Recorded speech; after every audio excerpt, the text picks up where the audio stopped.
उत्तराखंड के मुख्यमंत्री पुष्कर सिंह धामी जम्मू कश्मीर विधानसभा चुनाव के लिए वोटों की अपील कर रहे हैं, रैली को संबोधित कर रहे हैं। देखिए, इससे यहाँ का विकास आगे बढ़ेगा।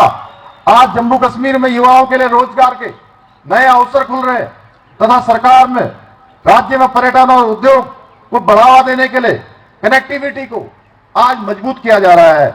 नए नेशनल हाईवे, एक्सप्रेसवे तेजी से तैयार हो रहे हैं।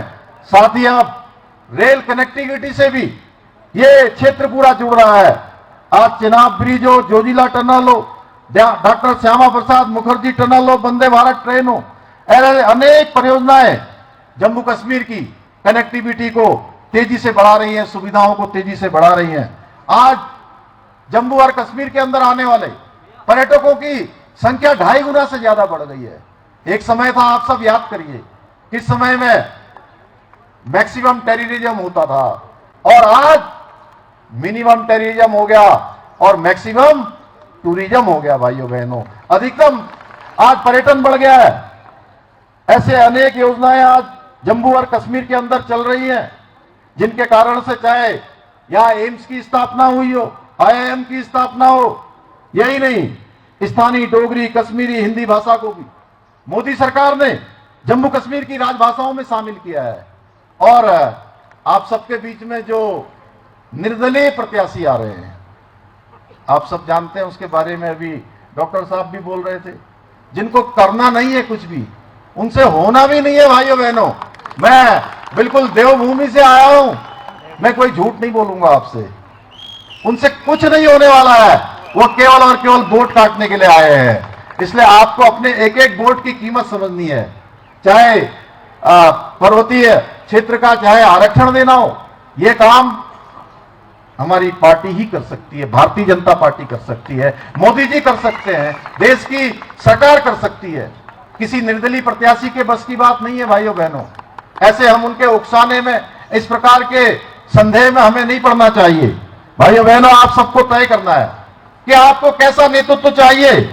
एक और सुरक्षित समृद्ध जम्मू कश्मीर के निर्माण की मोदी जी की गारंटी है, और वहीं दूसरी ओर कांग्रेस पार्टी है, PDP है, नेशनल कॉन्फ्रेंस है, जैसे ऐसे दल है जो फिर से अलग झंडे, अलगाववाद और कहते हैं धारा 370 की हम वापसी करेंगे।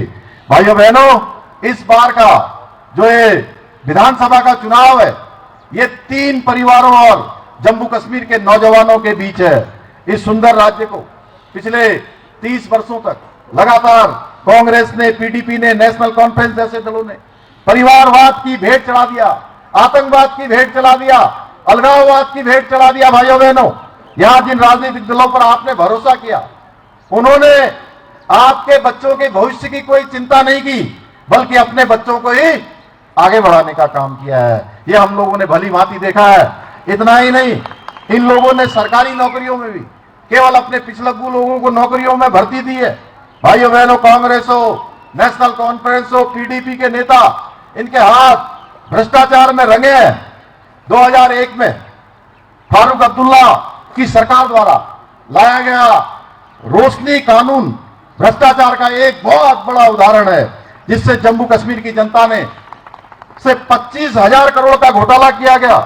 महबूबा मुफ्ती और उनके सहयोगियों पर जम्मू और कश्मीर बैंक घोटाले के गंभीर आरोप हैं। इस मामले में उनके कई साथी आज भी जेल में बंद हैं। भाइयों बहनों, कांग्रेस के भ्रष्टाचार के बारे में देश का बच्चा बच्चा जानता है, जम्मू का बच्चा बच्चा जानता है, बनी क्षेत्र का बच्चा बच्चा जानता है। इन्होंने यहां अलगाववाद, आतंकवाद के लिए जमीन तैयार की, जिसका फायदा देश के दुश्मनों ने उठाया है। अभी हमारे प्रत्याशी यहां से बोल रहे थे, जीवन लाल जी, बहुत विस्तार से उन्होंने बोला, इनका मकसद राज्य में आतंकवाद को पालकर अपनी दुकान चलाना है। आपको वो दौर याद होगा जब यहां शाम होते ही अघोषित कर्फ्यू लग जाया करता था, सारे काम ठप हो जाते थे। भाइयों बहनों, 370, कई बार लोग पूछते हैं 370 समाप्त हो गई, निरस्त हो गई, तो क्या अंतर आया? मैं अभी पिछले दिनों उत्तराखंड के एक सीमांत क्षेत्र में SSB के एक बड़े ट्रेनिंग कैंप में गया था, तो मैंने वहां से कश्मीर से लौटकर जो सैनिक वापस लौटे थे, जो सुरक्षा बल के जवान वापस लौटे थे, वो बताने लगे कि मैंने कहा पहले में और अब में क्या अंतर हो गया। कहने लगे पहले जगह जगह पर शाम होती थी, बस रोक दी जाती थी, पत्थर मारते थे, सुरक्षा बलों को भी काम करने में परेशानियां होती थी, चुनौतियां होती थी। लेकिन 370 समाप्त होने के बाद अब किसी की हिम्मत नहीं है कि जो कोई पत्थरबाजी करे, कोई अघोषित कर्फ्यू जैसी स्थिति पैदा करे। भाइयों बहनों, हालत ऐसी थी कि केंद्र सरकार के तत्कालीन गृह मंत्री सुशील कुमार शिंदे का बयान आप सब लोगों ने पढ़ा होगा। वह भी कह रहे थे कि वो लाल चौक जाने से डरते थे, ऐसा उन्होंने स्वयं कहा। आप सबने पिछले दिनों समाचार पत्रों में सुना होगा। लेकिन अब पिछले सालों में जम्मू और कश्मीर में परिवर्तन हो गया है। वह किसी सपने से कम नहीं है। भाइयों बहनों, जो पत्थर पहले पुलिस पर फेंके जाते थे, सुरक्षा बलों पर फेंके जाते थे, उन पत्थरों से नया जम्मू और कश्मीर बन रहा है। नई इमारत लिखी जा रही है। जब हम इन सब बातों पर विचार करेंगे तो हम पाएंगे कि मोदी सरकार के कारण ही यह संभव हुआ है। जिस सरकार में आपके प्रतिनिधि, आपके रहनुमा यहां से डॉक्टर जितेंद्र सिंह जी हैं। भाइयों बहनों, राज्य में पहले धारा 370 के कारण दलितों को, आदिवासियों को, अन्य ओबीसी वर्ग के लोगों को कश्मीर में आरक्षण नहीं मिलता था, जम्मू में आरक्षण नहीं मिल पाता था।